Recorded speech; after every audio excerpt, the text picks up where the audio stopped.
Pimpinan terhadap jawaban yang telah disampaikan oleh saudara PLT Gubernur tadi, saya juga berhak untuk memberikan tanggapan karena saya ikut juga menandatangani hak interpelasi.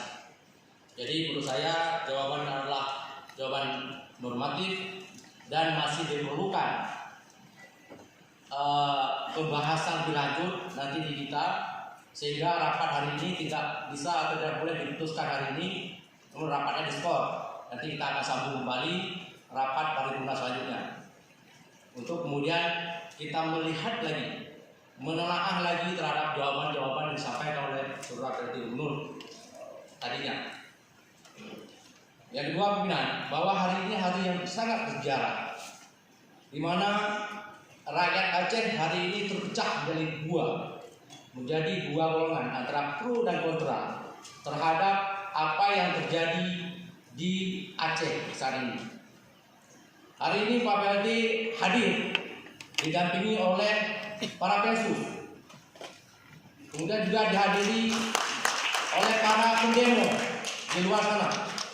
Di luar sana ada pendemo, di atas, di bawah ada pensus, para pensus mendampingi Pak PLT Gubernur untuk menghadiri rapat dengan DPR Aceh kali ini yang sebelumnya tidak mau hadir dengan alasan seperti yang telah disampaikan di jawaban tadi.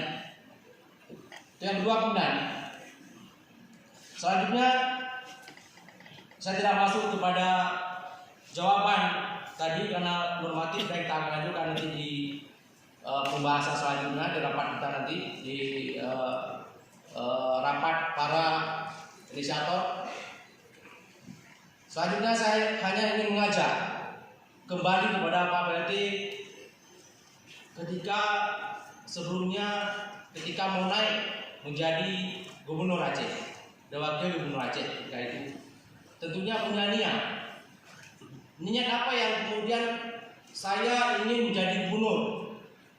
Apakah ingin menjadi penyejuk di saat panas, ingin penerang di saat gelap? Kalau itu maka ayo kita lanjutkan. Sayang sekali saat ini rakyat Aceh merindukan pemimpinnya yang betul-betul sayang kepada mereka. Yang hari ini mereka kelaparan akibat daripada COVID-19 ini. Mereka butuh pemimpin. Mereka butuh ayah dan mamanya. Kalau diumpamakan Pak PLT yang selaku ayah, kami ini selaku mama. Ya hari ini harus akut. Untuk apa? Untuk ketenangan hidup mereka, untuk keberlanjutan daripada ekonomi mereka. Terakhir, saya ingin mengajak juga kembalilah Pak. Kembali sebelum langit penuh dengan doa-doa orang terzalimi. Assalamualaikum warahmatullahi wabarakatuh. Terima kasih.